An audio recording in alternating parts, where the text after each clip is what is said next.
अगर खांसी से राहत नहीं मिल रही है तो यह घरेलू उपाय अपनाएं।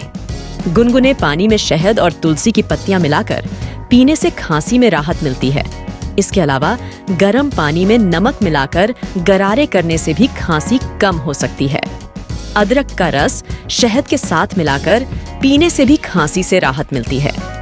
हल्दी को गर्म दूध में मिलाकर पीने से खांसी में लाभ होता है।